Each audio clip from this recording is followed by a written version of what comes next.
எனது ஆருயிர் சகோதரர் செந்தமிழன் சீமான் அவர்களே, என்னோடு இதிலே பங்கேற்றிருக்கக்கூடிய மறுமலர்ச்சி திராவிட முன்னேற்ற கழகத்தின் துணை பொதுச் செயலாளர், மாவட்ட செயலாளர்களே, கழகத்தின் கண்மணிகளே, செய்தியாளர்களே, தொலைக்காட்சி ஊடக நண்பர்களே, வணக்கம். 1965ஆம் ஆண்டில் மாநில கல்லூரியில் மாணவனாக இருந்தபோது முதலாக இந்த பசும்பொன்னுக்கு வந்தேன். நான் சிறைச்சாலைகளுக்கு சென்ற ஆண்டுகளிலும் வெளிநாடுகளுக்கு சென்ற ஆண்டுகளிலும் நான் வர இயலாது. இது 49வது ஜெயந்தியாக நான் கலந்து கொள்கிறேன்.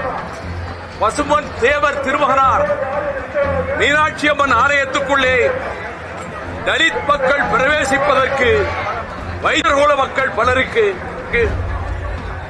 தலகர்த்தராக, தென்னாட்டிலே ஒரு நேதாஜியாக வலம் வந்தவர்தான் பசும்பொன் தேவர் திருமகனார்.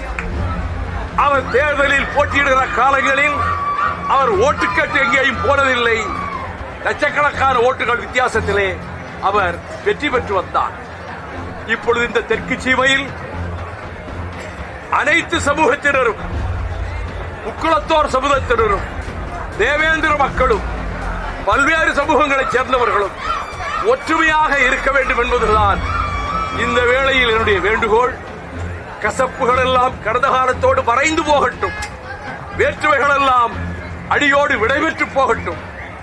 அனைவரும் யாதும் ஊரே யாவரும் கேளு என்பது போல சகோதர மாசத்தோடு இணைந்திருந்து வேளாண் பெருமக்கள், நிலத்தை நம்பி உழுது பயிரிட்டு வாழ்கின்ற விவசாய பெருமக்கள் நிறைந்திருக்கக்கூடிய இந்த மண்டலத்தில் அமைதியும், சகோதரத்துவமும், சமத்துவமும், சமூக நீதியும் ஓங்கி பெருகட்டும்.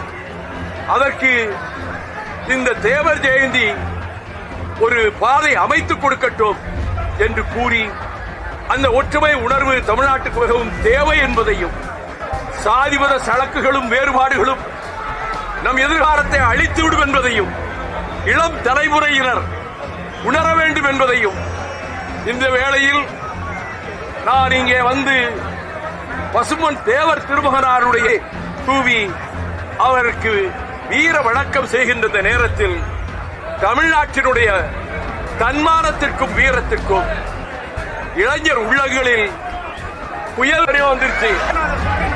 நானும் மோகி சொல்றேன், பாரத ரத்னா விருது வழங்கப்படட்டும். ஆமா, அவர் நான் ஆஸ்பத்திரியில் இருக்கும்போது கூட அவர் வந்து பார்த்தாரு. அவருக்கு உடம்பு சரியில்லைன்னா கவலையோட நான் அவர்கிட்ட பேசுவேன். நானே எங்க அண்ணனும் அம்மா இறந்ததுக்கு 2 பேரும் ஒன்னா நின்று பேட்டி. ஆமா, கடிக்கப்பட்டு வீட்டுக்கே எங்க அம்மா இறந்தப்ப ராத்திரியா சீமார் வந்துட்டாரு.